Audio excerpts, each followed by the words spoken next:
Hey, what's up guys? Fishman here, back with another video, and today we're going to be breaking down and analyzing the 2020 return to play proposal by Major League Baseball accepted by the players. It's time to play ball, and here we're going to talk about how that's going to happen in 2020. So the players and the owners finally agreed on a deal to start up the 2020 MLB season this past week. 60 games, full prorated salary. July 1st begins spring training 2.0. A lot of teams are going to be training in their home cities instead of their spring training facilities in Florida or Arizona, but some teams like the Blue Jays in Canada or other teams that are in hot spots right now with the coronavirus might revert back to the spring training facilities. July 1st is the official start date for spring training, but when guys get there, they have to get tested, test negative for the coronavirus, and then probably July 3rd, real practices are going to start. The teams are going to be 60 guys to start off for spring training, but when the season starts, it's going to be 30 guys with a taxi squad. The first game is going to be July 23rd, Nationals versus Yankees at Nationals Park. Can't wait. Really looking forward to getting baseball back. So here's the safety protocol for the players and how the MLB is trying to keep players safe when they come back to Major League Baseball. First thing is, every other day, players will get tested for the coronavirus. If they get it, then they're going to have to sit out 14 days, and after that, they have to pass 2 tests. So they have to have 2 negative tests in order to come back to playing. Twice daily, they will have symptom and temperature checks at the ballpark, and also every month they will have antibody tests to see if anybody's had it, and that may impact some other ways that the players are going to go about and the MLB is going to go about social distancing and keeping everyone safe. This is another super interesting thing. Players who are not on the field will be sitting in the bleachers. Yes, the bleachers at the stadium. They're not allowed in the dugout. They'll have to be spread apart in the stands, which will be super interesting to see.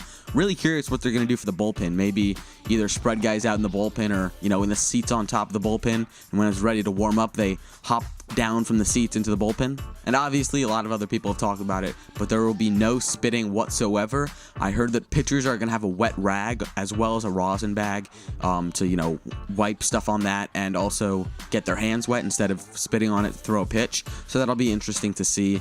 And I'm also curious to see what guys are going to do on the bench, creative-wise, because they have to stay 6 feet apart, and, they can't have seeds, dip, or, anything else that they may be spitting. Also, there will be a COVID injury list. So, instead of the normal IL that you see 14 days, 60 day, whatever, there's going to be a specific list for guys for when they're eligible to come back after they pass those 2, COVID tests. Also, some other super interesting things. There will be the designated hitter in both leagues. I absolutely love that. Been waiting for that for a while. That'll make it a bit more exciting. And also, a month and a quarter into the season, a month before the season ends, we're going to have a trade deadline. August 31st trade deadline. That's going to be super exciting. And this season overall is going to be so exciting because 2 things. First of all, it's going to feel like the playoffs every single day. Teams are going to be, every single game matters in a 60-game season. So it's going to be a race. Everybody's going to be 100%. Also, I feel like the season's kind of going to be a race, not as much on the field, but off the field, for a race who cannot get corona. Because once the virus is in the clubhouse, if a couple star players get infected, well, that's going to be huge for teams losing. If a star player gets infected, that could be the end of it for that team, potentially.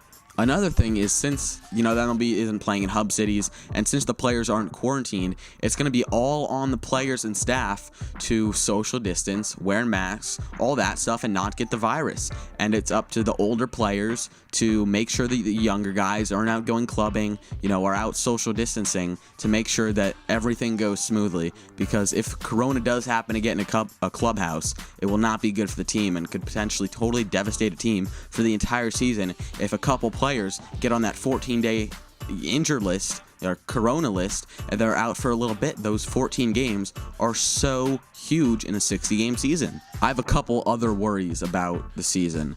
I made a video a couple weeks ago, probably about a month ago actually, that said I don't think the MLB season is going to happen at all for a bunch of reasons.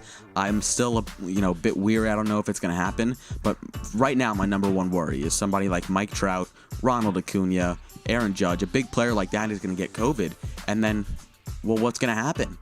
It feels like if the NBA, if LeBron James got coronavirus, I wouldn't think they would keep going, and I think it might be similar to that for baseball. Also, what if there's more surges across the country and there's travel restrictions, if there's more stay-at-home orders, if, the amount of people who are allowed to be in one space isn't 50, or actually no, now it'll be 60 with the expanded rosters. What's going to happen then? I'm really excited to see baseball back, but I'm not sure how it's going to work. Hope you guys liked this video. Hope you learned a lot. Click right here for my video about my predictions for who is going to win the 2020 MLB season. Click right here to subscribe. Thank you so much for watching.